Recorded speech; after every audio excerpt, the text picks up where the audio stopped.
Hello everyone, my name is Jason, this is my brother, Monty. And today we're in sort of a different location. Haven't been in this location since our 13th sermon, as you will remember.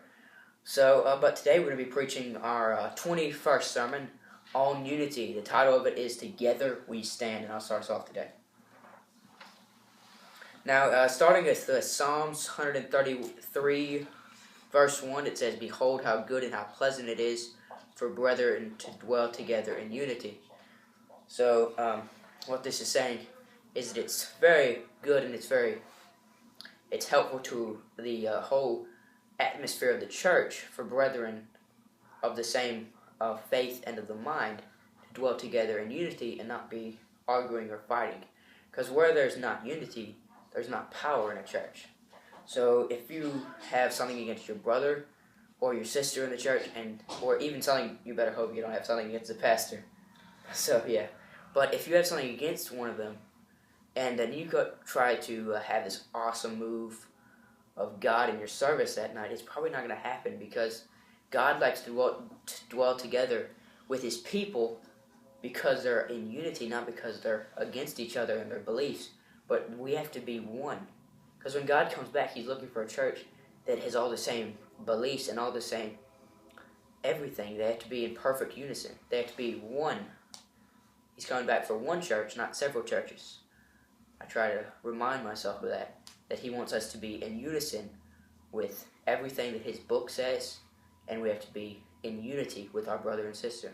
Now, and also speaking on that, Matthew 5:23 through 24 says, "Therefore, if thou bring thy gift to the altar, and there rememberest that thy brother hath against thee, leave there thy gift before the altar, and go thy way.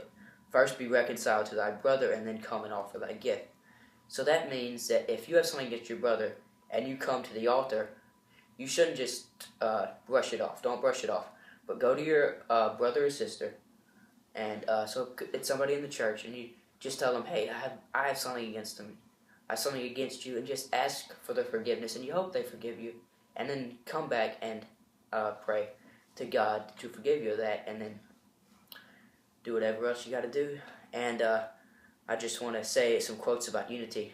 This is by Aesop, the first one. "United we stand, then divided we fall." And another one by Julius Caesar. It says, "Divide and conquer." I know a lot of you, that's one of the most popular ones. Because if you can divide a church, you can conquer. That's what the devil wants to do. He doesn't want unity in a church, so he can divide that church up. And when he gets division against his people against person against a person against the pastor, that he can come into that church and he can basically control the service. So that's why unity is so important, for us to have good church and to just move on in the Lord. So, Monty, anything to say on that? Well, yes, many examples throughout the Bible about unity. When Jesus he had several disciples, but one, as we know, is doubting. I never call him a doubting Thomas. He is not a doubter, because he knew that Jesus was God, and he said he would go with God to the death. One example I was thinking of this morning, I've recently taken up a new instrument called the saxophone. Many people know. And it's amazing how the reed goes on the mouthpiece. It has to be just perfect, has to be assembled. The ligature has to be tightened up just right. You have to put it all together. And we don't call the several pieces. We call them one instrument, as the saxophone. The saxophone, which in proper English, that is a singular noun, a saxophone. We don't call the pieces of the saxophone by name. We shorten it up. We say the saxophone. I don't say I play the neck, the reed, the ligature, the mouthpiece, and the body of the saxophone. I say I play the saxophone. That's what God's looking for. He's looking for people who will be united, who play one church, one God, one church. That's who we serve. Jason.